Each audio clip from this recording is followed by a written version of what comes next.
Hello friends, welcome to my channel. நம்ம இப்போ சுவையான டேஸ்டான குலோப் ஜாமுன்ஸ் எப்படி செய்கிறதுன்னு தாங்க பார்க்க போகிறோம். பொதுவாகவே குலோப் ஜாமுன் செய்கிறதுனா ஒன்று வெடிப்போடு வரும்னு நினைப்பாங்க. இந்த வெடிப்பு இல்லாமல் சுகர் சிரப் நல்லா உறிஞ்சி நல்லா டேஸ்டான சாஃப்டான குலோப் ஜாமுன் எப்படி செய்கிறதுன்னு தாங்க பார்க்க போகிறோம். வாங்க இப்போ வீடியோக்குள்ளே போகலாம். இதுக்கு நான் கடையில் வாங்கின இன்ஸ்டன்ட் மிக்ஸ் பவுடர் தாங்க யூஸ் பண்ண போகிறேன். இந்த வீடியோ பிடிச்சிருந்தா லைக் பண்ணுங்கள், ஷேர் பண்ணுங்கள், சப்ஸ்கிரைப் பண்ணுங்கள். வாங்க இப்போ வீடியோக்குள்ளே போகலாம்.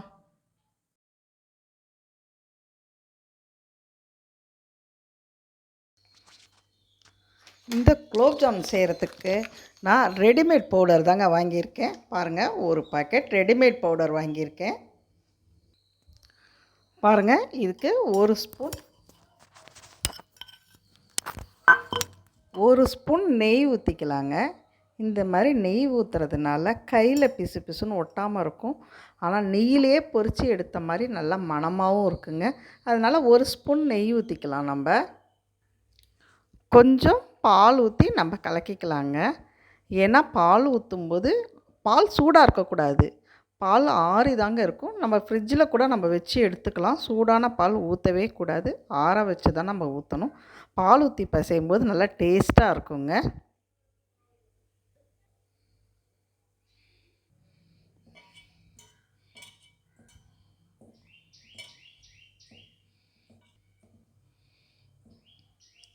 பத்தலை, இன்னும் கொஞ்சம் பால் ஊற்றிக்கலாம்.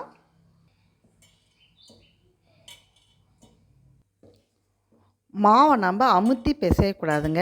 அப்படியே ஜென்ட்லாக சாஃப்டாக தாங்க பிசையணும். நம்ம சப்பாத்தி மாவு பிசைகிற மாதிரி நல்லா அமுத்தி எல்லாம் பிசையக்கூடாது. ஜென்ட்லாக சாஃப்டாக அப்படியே மெதுவாக பிசையணுங்க. பாருங்கள், இந்த பதத்துக்கு தான் நம்ம பிசையணும். கையில் இப்படி தான் ஒட்டும். இந்த பதத்துக்கு தான் வரணும். இதை ஒரு 5 நிமிஷம் நம்ம ஊற வச்சுக்கலாம். இதை அப்படியே ஒரு தட்டு போட்டு மூடி வச்சுக்கலாம். ஒரு 1/4 ஸ்பூன் நெய் ஊற்றி அப்படியே மேலாப்பில் தடவி விட்டுறலாங்க. இது அப்படியே மேலே எல்லாம் காயாமல் இருக்கும். இப்போ ஒரு தட்டு போட்டு 5 நிமிஷம் மூடி வச்சிடலாங்க. மாவு நல்லா ஊறட்டும். பாருங்கள், 5 நிமிஷம் ஆயிடுச்சு. இப்போ நம்ம கையில் கொஞ்சோண்டு நெய்யை தடவிட்டு லைட்டாக இப்படி பிசையணுங்க. லைட்டாக ஜென்டிலாக தான் பிசையணும். பாருங்கள், இப்படி கொஞ்சமாக மாவு எடுத்து ஜென்டிலாக அப்படியே உருட்டணுங்க, கையில் நெய் தடவிட்டு.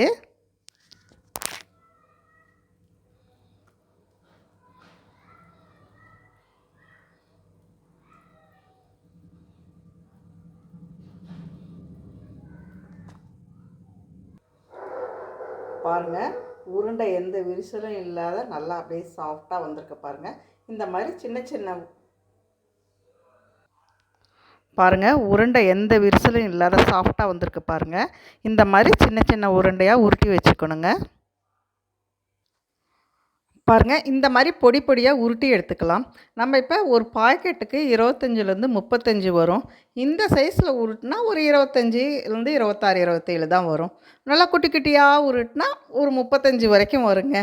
ஆனால் மினிமம் 25 தான் வரும். இப்போ நம்ம சுகர் சிரப் எப்படி செய்கிறதுன்னு பார்க்கலாம்.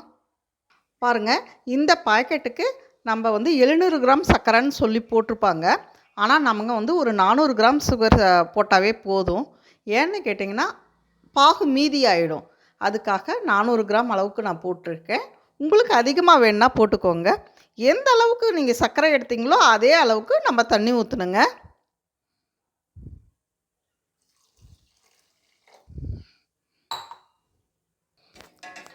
பாகை நம்ம இந்த மாதிரி கரண்டி வச்சு கலக்கி விடலாம்.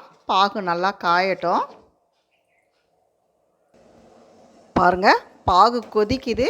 இப்போ நம்ம வாசனைக்காக ஒரு 2 ஏலக்காய் போடலாங்க.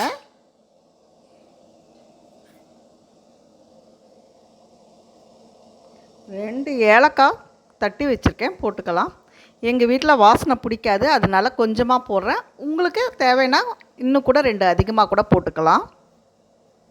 இது ஒரு 3 நிமிஷம் கொதிக்கணுங்க. பாகு பதத்துக்கு கொதிக்கணும்னு அவசியம் இல்லை. அப்படியே லைட்டாக பிசு பிசுப்பாக இருக்கிற அளவுக்கு கொதிச்சா போதும். இப்போ நம்ம ஒரு அடுப்பு வாணலில் எண்ணெய் ஊற்றி நம்ம மிதமான சூட்டில் காய வைக்கணுங்க. லோ ஃப்ளேமில் தான் இருக்கணும். இது ஹை ஃப்ளேம்லேயே இருக்கக்கூடாது.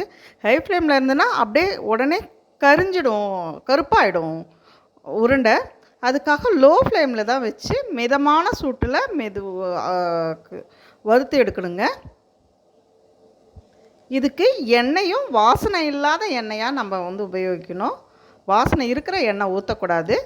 வாசனை இல்லாத எண்ணெயாக போட்டு நம்ம உருண்டையை போட்டு வறுத்தெடுக்கணுங்க.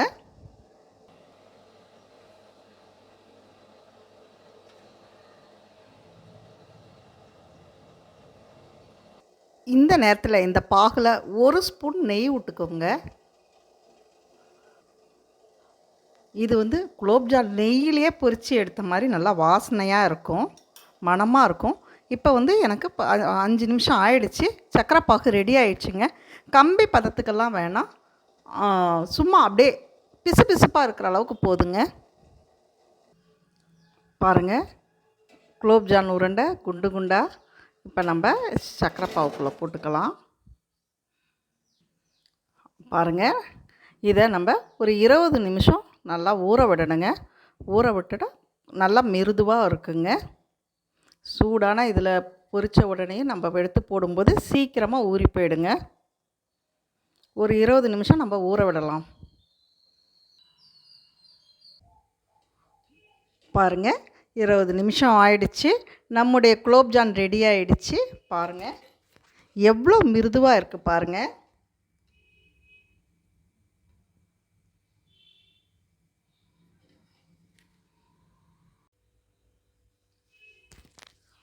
பாருங்கள், மிருதுவான குலோப் ஜாமுன் ரெடி ஆகிடுச்சு. எவ்வளோ சாஃப்டாக இருக்குது பாருங்கள்.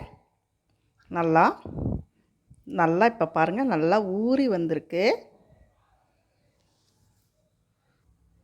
நல்லா சாஃப்டாக ஊறி வந்திருக்கு பாருங்கள். சுவையான குலோப் ஜாமுன் நல்லா ரெடி ஆகிடுச்சிங்க.